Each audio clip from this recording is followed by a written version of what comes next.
Hello, this is Stormtrooper 1. In case you were just way too busy to listen to our last show, this is what you missed.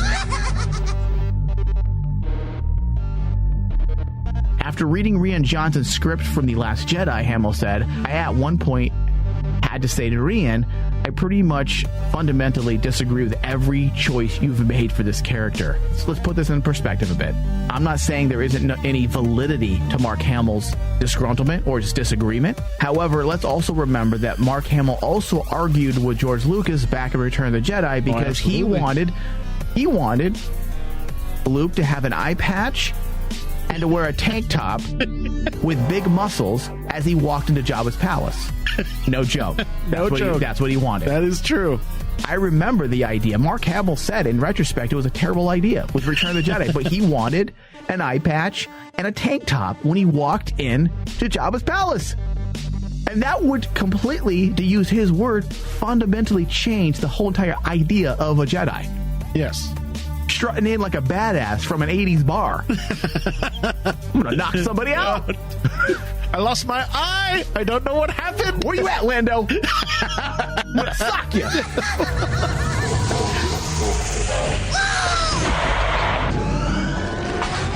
Warning from the Bacta tape contains adult language and discussions. If you're easily offended, do not continue.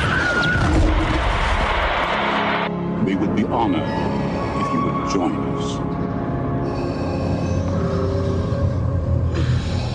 How are you feeling? Your latest workups on your condition indicate that all damage has been reversed. Recovery is total. I believe you have been quite fortunate. No further thanks are necessary, Commander, but you are most welcome. It is my function and pleasure as a medical droid to help and heal human beings.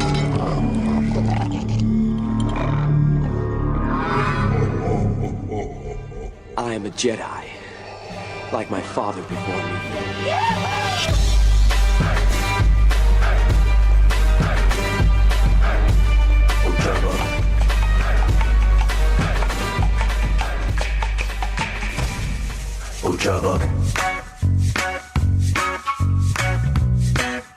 All right, hello everybody. Welcome to Star Wars from the Back to Tank. I am Michael Flores, your host for today. And I'm in studio with David Sabal, my Padawan. Hello, everyone. Yeah.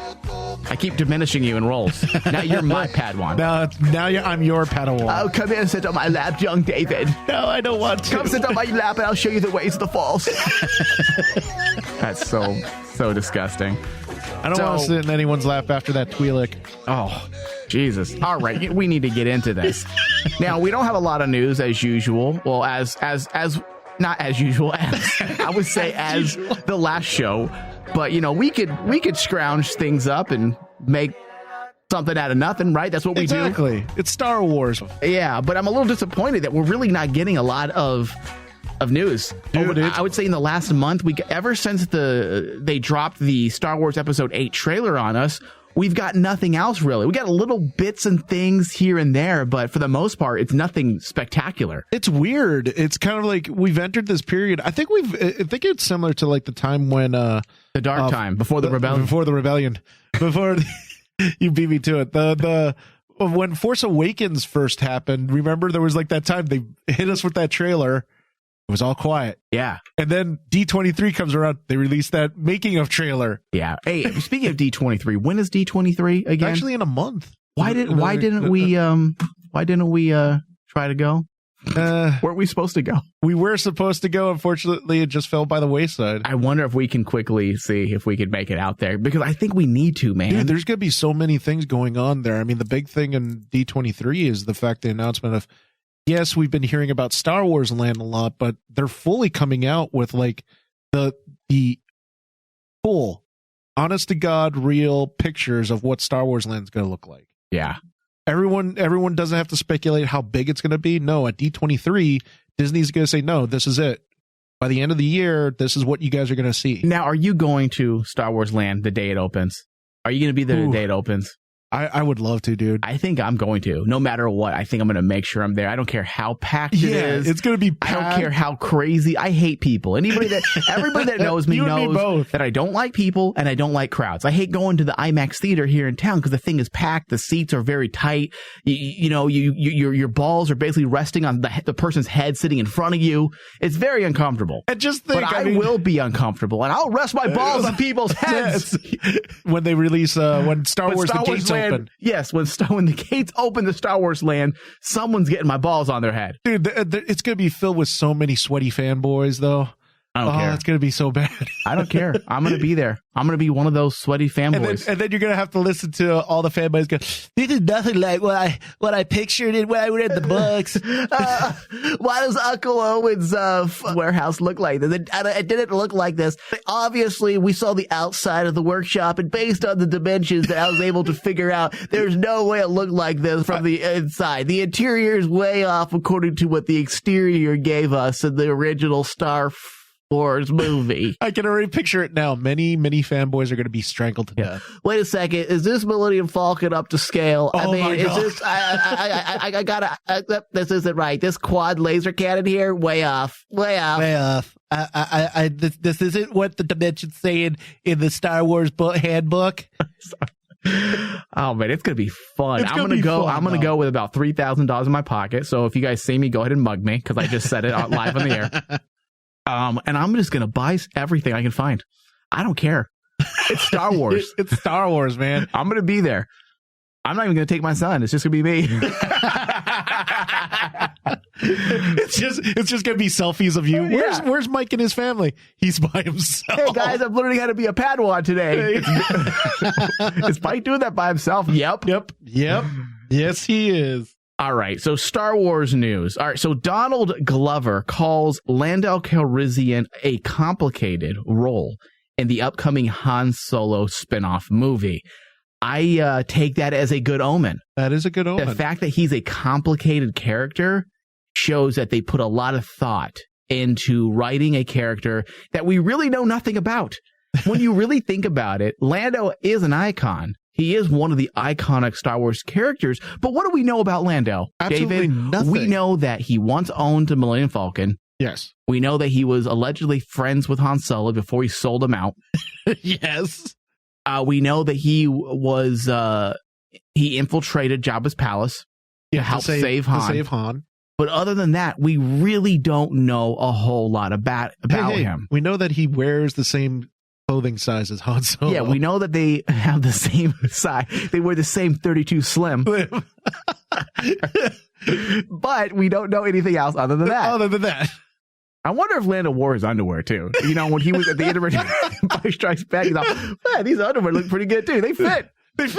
How about that? Hey, Chewie, do you think he'd mind? No, you don't mind either? Okay, I'm going to wear his clothes. Lando might have needed a little more dick room, though. I don't want to feed into that cliche, but at the same time, I want to feed into that cliche. Well, that's why, we only saw him from the waist up. He probably wasn't wearing any pants. That's probably what he was talking about when he was sitting in the Millennium Falcon.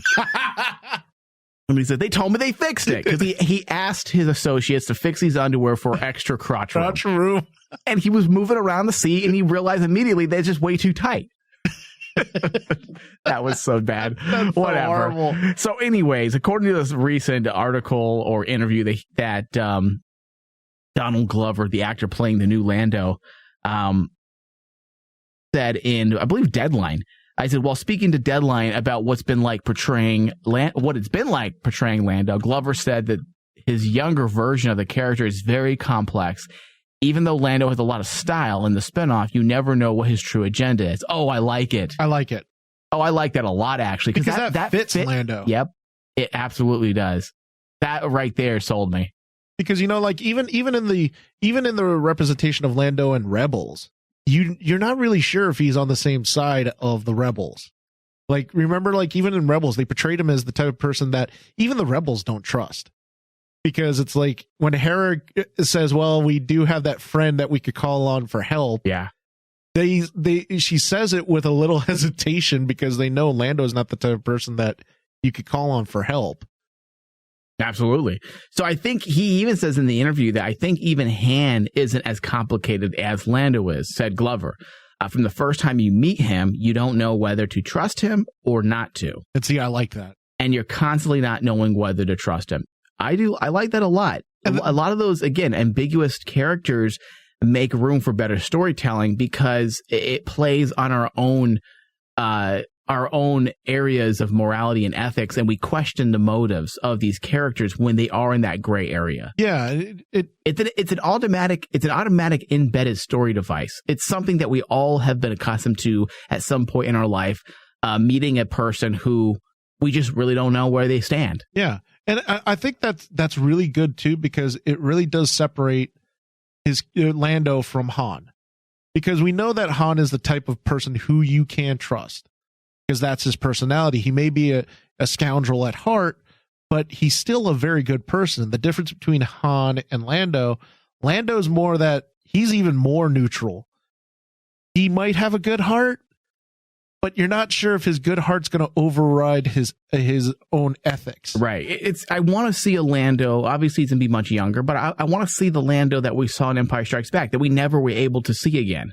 And that's the one that made a questionable decision when he sold out Han Solo for the betterment of his city. But at the same time, he sold out a friend. Yeah, he sold out his best friend. So I want to see that Lando. I want to see the foreshadowing of that personality coming to fruition in Empire Strikes Back. So elsewhere in the interview, Glover said he's learned quite a lot about Lando while playing him, and that since Lando is a lot of fans' favorite character, Glover has been both excited and nervous taking over the role from Billy D. Williams. Earlier this year, Williams shared his thoughts on meeting Glover, saying he really got the sense of him, Glover, being a worldly person. I remember they had lunch together, and it was all over the internet. Oh, yeah. Donald Glover and Billy D. Williams. Billy D. Williams. I think that's a great call, great decision, and I'm sure that was Donald Glover's idea to meet the original actor that played Lando, to sit down with him and kind of pick his brains. Because, dude, you got to remember, Billy D. Williams wasn't just Lando in Empire Strikes Back and Return of the Jedi.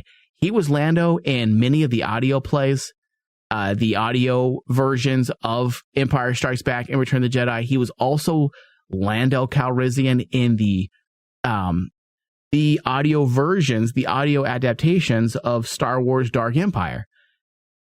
So he reprised his role in Rebels. So he is Lando. Yeah. He for the better part of 30 years, that is what he's known for. And I think it was a smart move and almost a pay of respect as well for Donald Glover to sit down with Billy D. Williams, kind of pick his brain and kind of understand the character of Lando, which I think is smart. Well, you got to remember, I mean, even a lot of Star Wars fans, when Force Awakens came out, one of the first things that a lot of fans were asking about is, well, where's Lando? We saw General Leia. Well, we saw Han. There's rumors it was supposed to be in episode 8, he was supposed right? to be in episode 8. Hopefully he is. I wouldn't mind seeing him. I'm like with every other fan, I really wanted to see what happened to Lando, because Lando at that time became, for some strange reason, he went from being the governor of Cloud City, betraying Han Solo, who was actually one of the leaders of the Rebel Alliance, to all of a sudden by Return of the Jedi, he's named General Calrissian. And I'm like going, how do you go from that? That's like a huge thing. You went from being a sworn enemy who just betrayed one of your most decorated heroes to, oh, he's a general in our alliance now. Yeah. I mean, and I know the retconned story that we always talk about, Shadows of the Empire, they delve a little bit into that, and you see that transition of Lando from Empire to Return of the Jedi. But that's something, A, it's been retconned. It's been retconned. B, it wasn't, I wouldn't even call it mainstream anymore. It was at the time, but it wasn't fully established within the Star Wars world for the regular Star Wars viewer. They don't know of that story at all. They don't know of that story. So it's going to be interesting to see what happens, to see Donald Glover take the helm on Lando's character, and whether or not we see more of him, I think it's going to depend on if this standalone spinoff does exactly what it's supposed to do when it comes out May 25th. And you know what? I know when the first came out about Donald Glover being Lando, me and you were very hesitant about it at first. Yeah. But ever since there's been little tidbits showing Donald Glover as Lando and what he's been doing, I feel more comfortable now as Donald Glover as Lando. I think I'm willing to actually say that he's going to do a decent job. It's now more a question if I think it's Aiden. Aiden is Han Solo, right? The actor, that's his name. Now the question becomes: is Aiden going to be actually a good enough Han Solo? Because he's going to be taking over for Harrison Ford. I keep standing by my original thought, and it will be very hard to see these new characters play these roles. Now, if they went the approach of, I'm not going in with negative feelings. I think it's going to be good, and I think the movie's going to be fine, but there is going to be a little bit of me that's battling when I first see the new Han Solo, because we already, especially being, I'm 37 years old, I know what Harrison Ford looked like in his 20s. Do you think that's I know why what he looked like in his 30s. I know what he looked like, and so it's going to be hard to combat that idea. Do you think that's why they're keeping anything related to Aiden very secretive? Because, like, if you notice, they've been very open about talking about the Woody Harrelson, right, and the other side characters. Yeah, the other side characters. They're focusing on Donald Glover a lot lately, but nothing about Aiden, who honestly is the main attraction. He's Han Solo. That's what we're all going to be expecting. So for me, it's really interesting that they've been really tight-lipped about releasing any news about what Aiden looks like, what he's doing as an actor, what does he look like? Yeah. And what's his costume look like with him on it? Well, and about a year from now, we shall see. We shall see. It's just a week shy of a year. Yep. Man, we have Last Jedi coming up in about 6 months. 6 months. Man, this is amazing. Can you believe amazing. It's like 6 months now? I know, it's exciting. I'm like it's going by really fast. Very fast. All right, so we also have a little bit of Star Wars The Last Jedi news that has been released, some rumors, and some leaked information online, thanks to pirates and scavengers alike. New designs from The Last Jedi have leaked online, and we can confirm that these are the real deal, according to Star Wars News Net. Yes, because they're merchandise links, if I'm not correct. Yeah. Among the leaks are designs relating to certain guards, stormtroopers, and First Order vehicles. If you do not wish to be spoiled, then move along. All right. So the photos are promotional images for yet-to-be-released merchandise for The Last Jedi. They were leaked just moments ago. Via Facebook. We received them. Here we go. Again, this is from news.net, StarWarsNews.net. We have a red First Order guard. Which is kind of cool because I've always wondered what the Red Order, those Red Imperial, what's called the Emperor's right hand or the Emperor's hand, those were the Red Guards. So now they've gotten an upgrade for the First Order Stormtroopers. But the question becomes is like, why are they around if the Emperor's gone? Right. They're very reminiscent of the Emperor's Royal Guards from Return of the Jedi, but by the looks of it, we may see these guys in action, unlike Palpatine's almost statue-like guards. And that's something I did always want to see, those guards. Oh, those guards in action? Yeah, I mean, wasn't there a comic book where there was one that was the Imperial Guard, and it was his own storyline in Star Wars? I think when Dark Horse still owned the rights? Yeah, there was a lot of the Emperor, what's called the Emperor's Hand. And you got to remember, not only was that character, I can't think of the character's name, but also Mara Jade was actually an Imperial Guard. Yeah.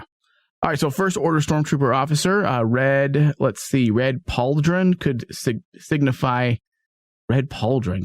another rank, but up until now, figures with red ones have been referred to as officer. It appears that this officer is wielding an axe-like weapon, perhaps similar to the electric current harnessing lightsaber blade blocking conductor vein weapon used by the now deceased FN 2199, aka the Traitor. I know me and you just absolutely hated that. I think it was the most corniest moment. I loved Force Awakens, and I didn't have problems with it, but I felt that was really corny and over the top. Traitor! Like, and then suddenly everyone falls in love with him. Especially because stormtroopers don't talk very often. And to have him have a personality like that, I know it's different than the stormtroopers of the Empire, so that's why I'm willing to shrug it off, that these are First Order stormtroopers. They are trained much differently than what we saw of the Empire. However, I just feel like we've been accustomed to quiet stormtroopers to only talk when necessary. Yes, they babble a bit and have their weird conversations of the new T-47, stuff like that. But to see him have a personality like that, I think it just took me out of the moment. It ruins the idea of the stormtrooper because, like, the stormtroopers are supposed to be faceless guards. Yeah. And I like the idea, like, what was established in Clone Wars. Clone Wars, they were all clone troopers. Yeah. They were the one same face, everything. Yeah. And they were supposed to carry that on into the normal stormtroopers, but then we know by Star Wars mythos that basically the clone troopers were discontinued. Right. And I get why they gave him more of a personality, not a personality, but a face, bringing a face, like having Finn be a stormtrooper. I get it. It actually adds to Finn's story and the fact that he grew up with no parents. And also it was a great way to immediately give us information and a backstory on the First Order and how they take kids at a young age and train them to be soldiers. Yeah.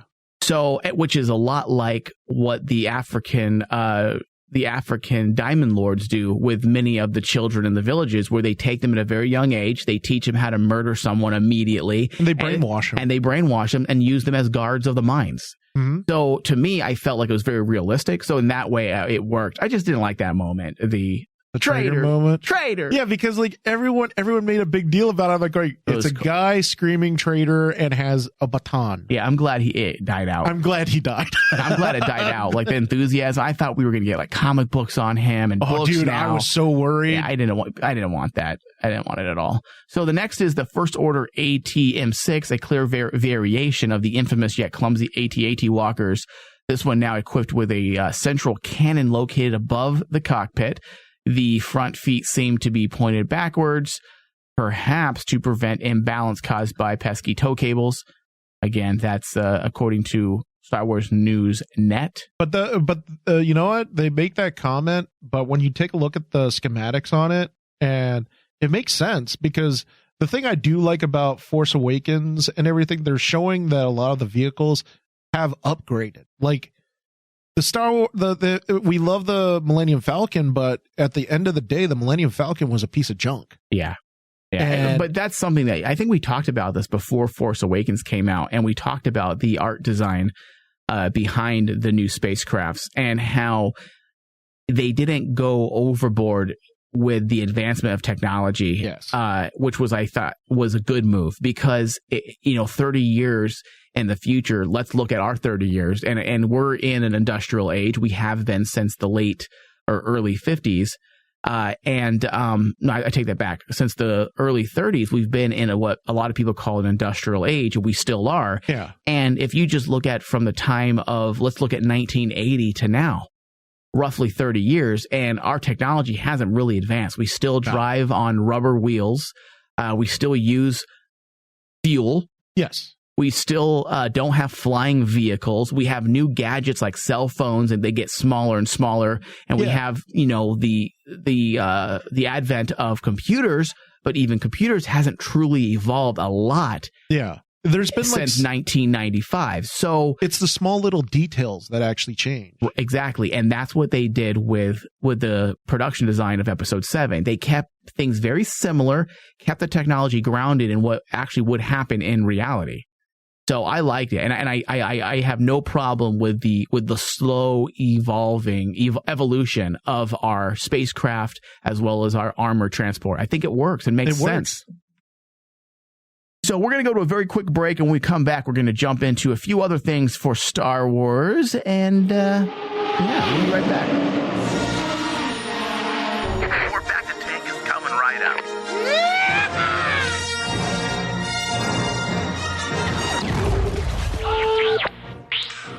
This is Stormtrooper 1, and if you've missed any portion of the show, you can always head over to FromTheBactaTank.com and listen to the show at your leisure. We're also on Stitcher, Smart Radio, Stitcher.com, search Bacta, and add us to your favorites. Thank you, and listen responsibly. And may the Force be with you. And long live The Rain Man Show. The Rain Man Show. there's always exaggerations of how he's going to build this wall, or it's going to be a fence. I honestly, with Alligator Boy. That's what we need to do. I think we need to do something like the Great Wall of China to keep the Mongols out. You know how they did that? I think we should create the Great Wall of America and have like fire sigils that you can light like in Mulan to let them know that they're crossing. That would be amazing. And then we have sentries walking all up and down. Like, the beacons are lit. Texas calls for aid. If you want to win the world over, okay, just go the geek route. But if you want to get their vote and stuff, make the world closer to Game of Thrones, Lord of the Rings, you'll probably convert a fair amount of people. Yeah. There'd be nobody complaining if he sold it like that. Right. Instead of saying they're rapists, he should have called them like they're like ring wraiths. They're coming over here. The White Walkers. They're trying to kill us. The wildlings are making a run for it. We're going to put up the wall. Blow the horn, Frodo. And let's be honest, the Mexicans are like hobbits. I mean, they're short. Oh my God! No, I want to hear you can finish this comparison. Yeah, they're short. We're Donald Trump is Sauron. For more Rain Man, visit RainManShow.com. But you are not a Jedi. You're listening to From the Bacta Tank on Rain Man Digital.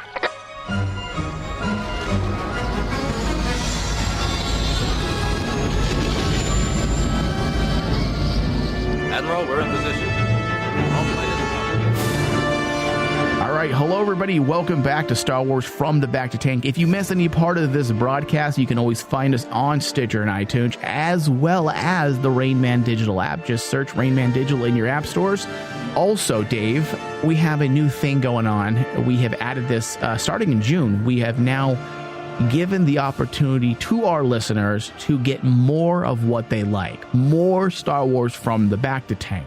And that is by way of Patreon. When you subscribe to our podcast tier that costs only $5 a month, you will now be able to listen to additional Bacta Tank episodes.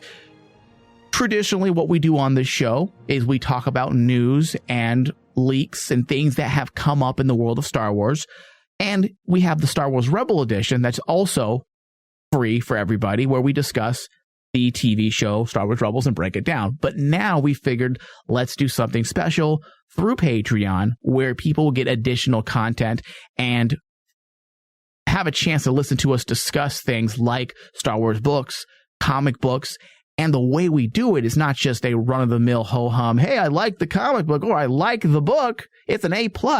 We're going to cover each bit of content, much like we cover Star Wars The Rebels Edition, where we break it down, we talk about the characters, talk about the story arc, talk about what this means for the universe of Star Wars, and we've actually started already. We actually just got done recording the very first episode, and it is where we are covering the Screaming Citadel 5-issue event crossover Star Wars title, starring Dr. Aphra, Luke Skywalker, and the Queen of the Screaming Citadel. Very intense story. It takes you into a genre of gothic horror, and we break it down for you. First issue out now on Patreon. Go to patreon.com/RainManDigital and subscribe. $5 a month. We'll be doing 1 to 3 additional broadcasts every single month. All right, David, are you ready? Ready. So Star Wars in 4K may no longer be a galaxy far, far away. Here's what we know. All right. According to TechRadar.com, evidence is mounting that Disney is preparing to embrace Ultra HD, which is the cool little name for 4K. Yep. The Digital Bits report that not only is Guardians of the Galaxy Volume Shitty 2, director James Gunn pushing hard for the company to put out its films in 4K, but that Disney is also allegedly waiting for Dolby Vision to become more widely supported before it supports a new resolution. Now, of course, seeing Star Wars in 4K sounds beautiful, sounds amazing, sounds like you can't beat that, right? Dream come true. But at the same time, this is yet again the industry trying to push a medium that's not ready for public consumptions. a lot of people still have 720p TVs. Yes. Not even full HD. And now they're going to be pushing for these 4K releases. I just think it's a little too much. I think the whole entire advent of 4K, 6K is stupid. I honestly think, after the release of The Hobbit, you'd think they would have learned. No, they're not going to learn. The movie industry is great and wonderful and we love it, but there's certain parts of it in terms of the technology side where with each movie, they try to push technology further and further so that the industry can evolve and give themselves new life and new reasons as to promote and bring people into the theater. So I get why they do things for theaters, for theatrical releases. You have to have the 4K. You have to have the 3D because that's the appeal of going to the cinema. Without that, people say, well, hey, nowadays I can just pop it up on my big screen TV and enjoy a 4K movie. Why do I need that? Why do I need it? Yeah. So I understand the reasons as to why theaters and exhibitors need to do such things. But for home release, for the most part, it's complete overkill. And we don't even have the internet to sustain it. Most people, like 2% of the population, even has fiber optics internet. It's just too much. It's too much. They're pushing this technology, and there's not a lot of technology readily available to actually consume the technology they want to push. And I honestly think like pushing this technology on the mass media right now is a bad thing because it could kill part of the industry, the movie theater industry. Yeah. And the movie theater industry is already in kind of like a lull right now because going to the theaters is not not a constant thing like everyone thinks it is. It's now become kind of like would you say like a hobby almost? I think almost like Well, very few go to the theater, and that's why I'm saying I agree with that. You're 100% correct, and that's a topic for a whole other time, getting into the reasons why. But I agree with you, and you're right. The theater, as we know it, the cinema is dead. It's not dying. It's dead. It's dead. And I asked 10 people, no joke, 10 people in my family. What's the last movie they saw? And all of them said it was a superhero movie or a kids Disney movie. Other than that, no one goes to theaters no more just to see the next Denzel Washington movie or the next cop drama, or they just don't. Yeah, people go to the theater to see the big tentpole films, whether it be a superhero movie, Star Wars, or the latest kids animation. Yeah, it's not the latest Oscar winner. So the movie industry is dying, and so I get why they do things like this with the 4K, the 6K. They keep trying to create the gimmicks, but again, for public consumption at a residential level, I think it's silly. And I don't know if I want to see all the flaws. Like if you're shooting things for 6K nowadays, you might be able to see them when you're looking through, your dailies, and you can see the imperfections in your shot and you can fix it. But when you go back to like 1977, or you go back to even 2001 or 1999 when Phantom Menace was released, you're going to start picking out a lot of imperfections, and I think it's going to hurt the overall image of these other films when you keep trying to release these 4K images. Plus, with the newer stuff, things just look like shit. You brought up The Hobbit, and you're 100% correct. You have the increased frame rate, the way it was shot, combined with 4K, and it looks like complete garbage. Yes. They wanted to give us this real life, like you're in it. And yeah, congratulations, you did it. And real life looks stupid. And honestly, real life sucks. Real life sucks. We want that cinematic look. Don't change it. And I think 4K, and I know there's probably people disagreeing, but you know what? This is from a camera guy. I love cameras. I shoot things all the time. And you know what? I'm not a big advocate of continuing to increase the sensor size of your camera just because you can. Yeah. And also it kind of like, just like what you said, it takes you out of the element of the movie. Because honestly, Ultra 4K, how different and how much better is it really going to look than Full HD? Yeah. It really doesn't look that much different unless there's a reason why it was shot a certain way with 4K and 6K cameras. But for the most part, on your TV, when you project it, and again, people also got to remember another thing, that the millennials control everything. And the millennials, the biggest percentage of millennials, the consumers, they're the consumers, the younger age, always have been. They're the ones who spend money. They don't even watch things on TV. They don't have cable. They don't go to theaters. They torrent, and they watch things from their iPhone and their iPad. Yep. So you want to release 4K, Full HD of all these things that run the risk of destroying the images of a lot of these movies, and you want to release it to an audience that's growing and the other audience is dying out, we're getting older, you want to release this medium that's not even going to be bought or watched because people are watching. You can't appreciate true 4K on an effing iPhone screen.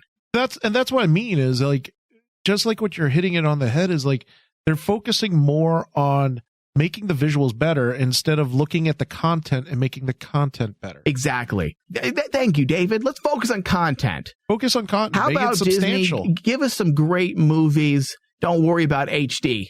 All right. Don't worry about HD. I don't really care to see, Boba Fett die in the Sarlacc pit in 4K.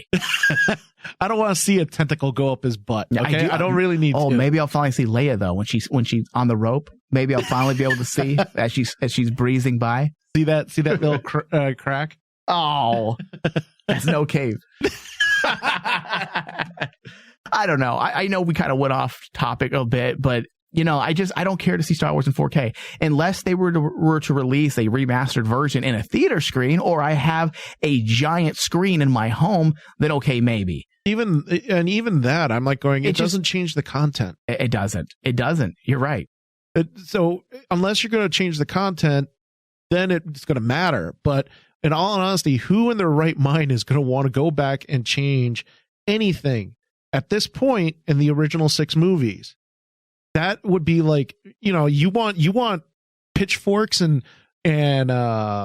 people rioting. Fanboys will riot I think at this point, if Disney decides to touch the original 6 movies and change them in any way. Yeah.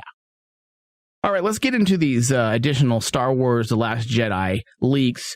Again, I want to this is the moment where I warn everybody and say, look, these are some spoilers, but also please take it as a grain of salt. As we know, a lot of these internet rumors end up failing miserably, and a lot of times I don't even bring them up because they're horrible. These ones, however, make a bit of sense to the current dialogue that you and I, David, have on this show about the balance and how Kylo and or Rey can factor into this in the next movies. All right. Yeah. So this is taken from blastingnews.com.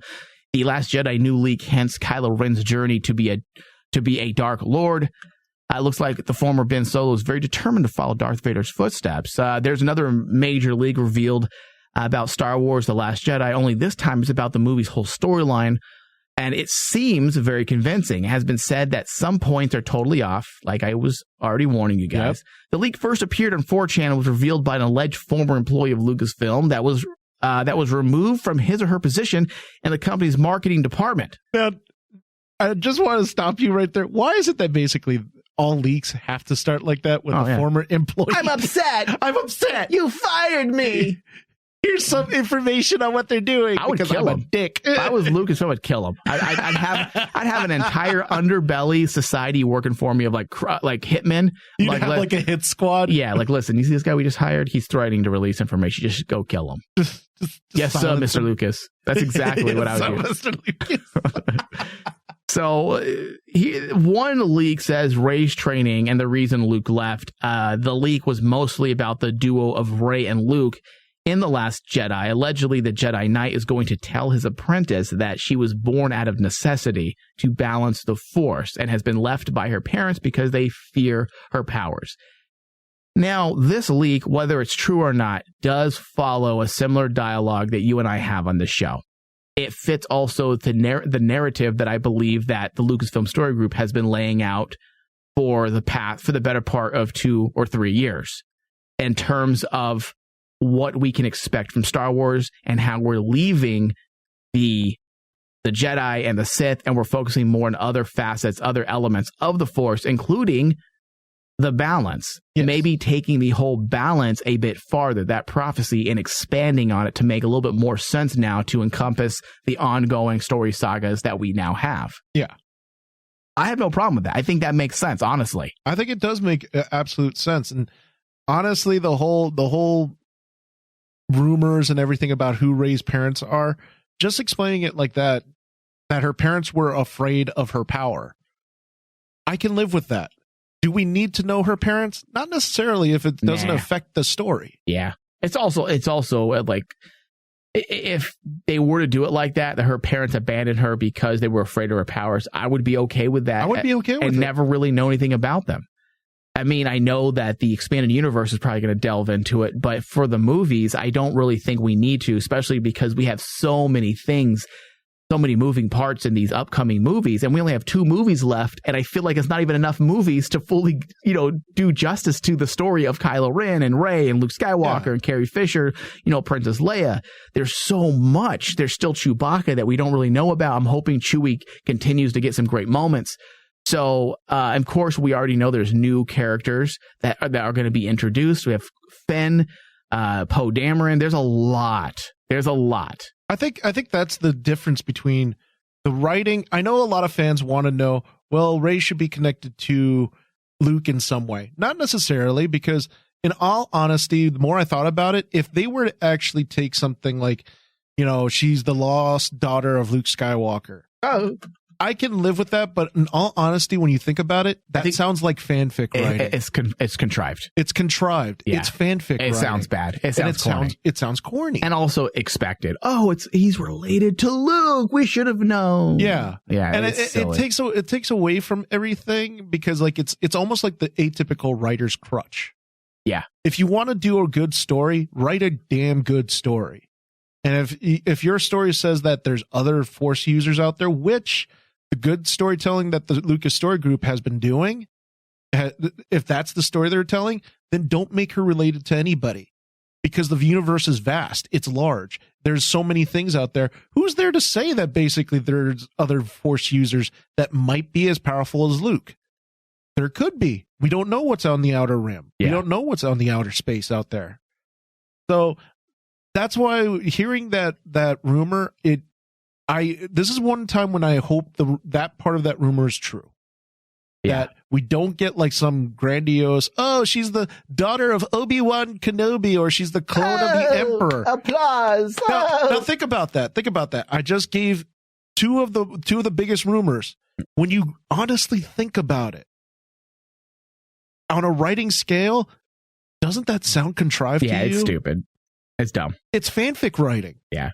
It's Twilight writing. Yeah, it's also simpleton writing. It's like simpleton writing. It's connecting. It's paint by numbers thinking. Yes, and that's the worst type of writing in any script. Yeah, the twin brother General Leia Organa will agree to train Rey, but told her they have to stop once they have defeated Supreme Leader Snoke. According to this leak here, while undergoing their training, she will be able to walk through a beam of light and control everything around her.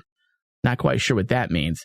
She too will face an evil creature that has an evil intent, which is said to be the Force ghost of Anakin Skywalker. I don't know if I can get behind that rumor.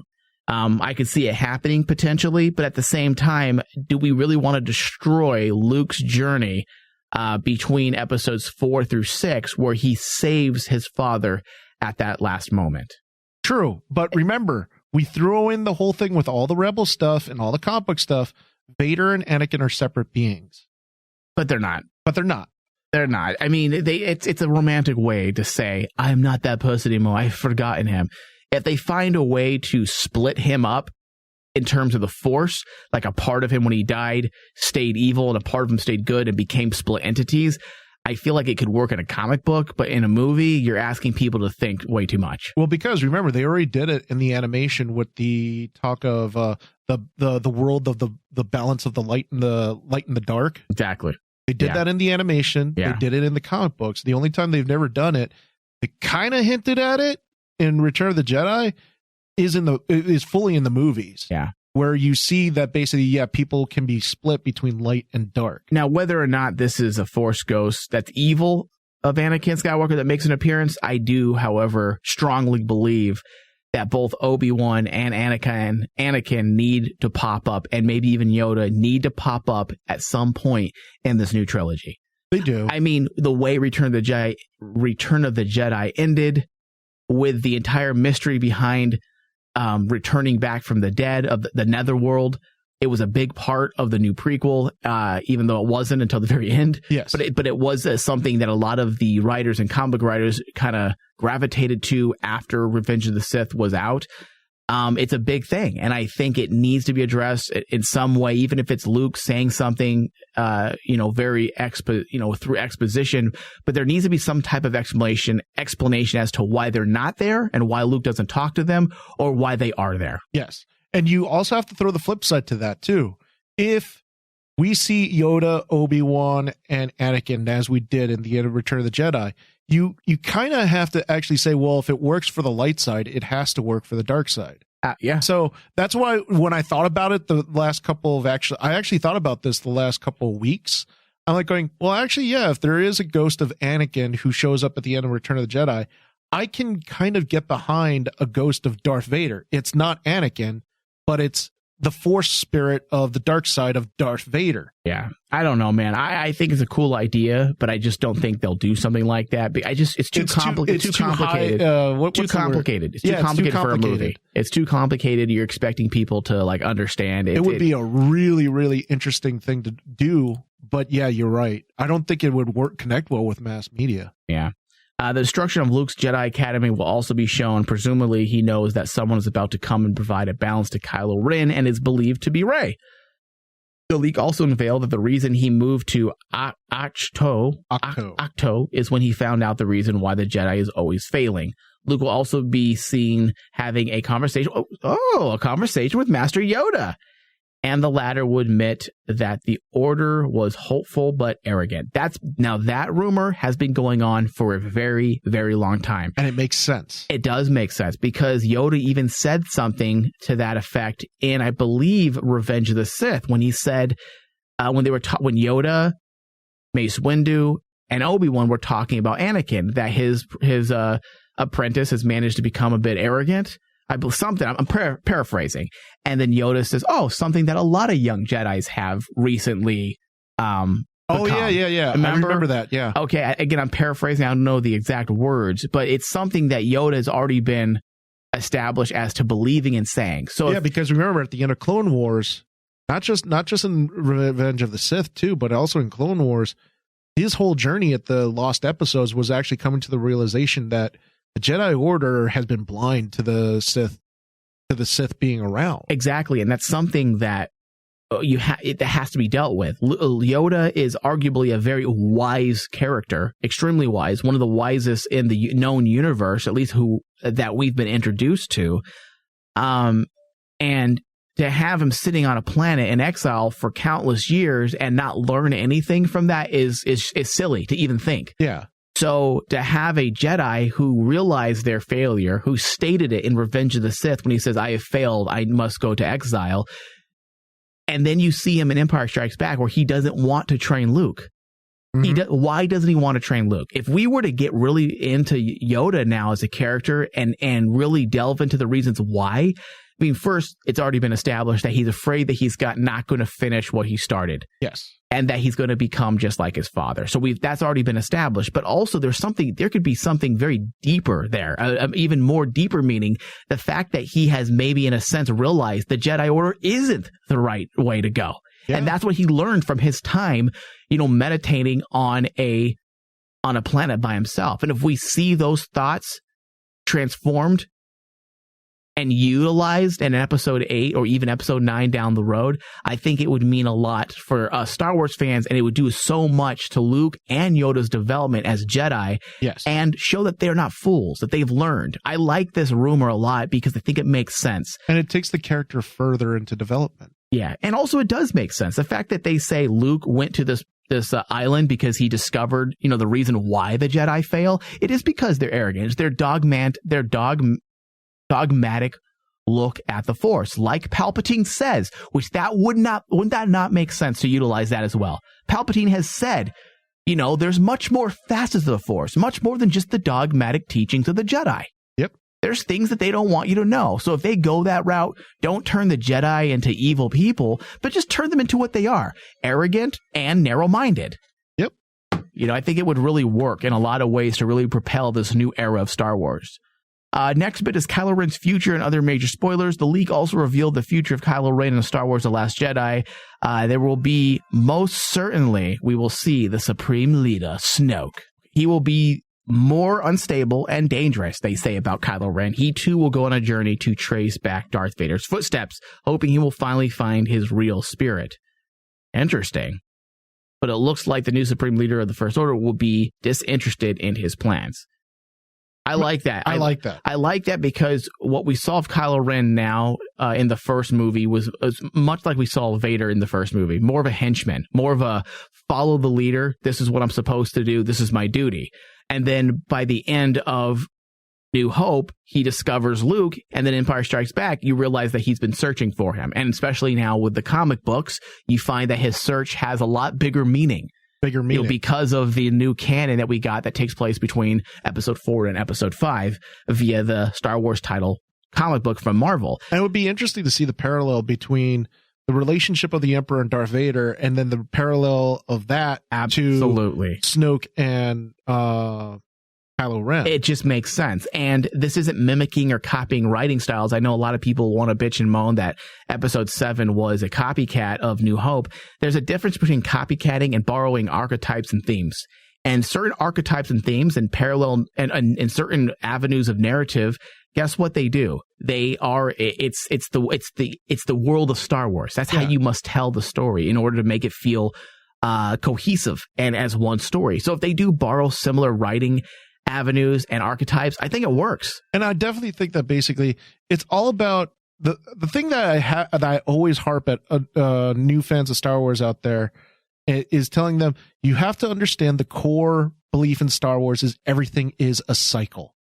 Everything has cycles. Which is the very heart of a lot of fantasy. Yeah. A lot of fantasy stories deal with the ongoing things that have happened will happen again, and it's happened before. It's the thing that basically we don't people do not learn from their past mistakes, so history repeats itself. This is what we're seeing in Star Wars, is history repeating itself. Yeah. And honestly, these leaks here are some of the most well thought out rumors, even if they're just someone's thoughts and he tries to mask them as leaks. It seems like he has a pretty good grasp on Star Wars, because a lot of his ideas or thoughts, again, or his leaks, they kind of coalesce with a lot of the things that we say, that we've been saying and we've been echoing about what we want to see and what we are probably going to see based on the foreshadowing that the Lucasfilm Story Group is doing in all their iterations of Star Wars thus far. Yeah.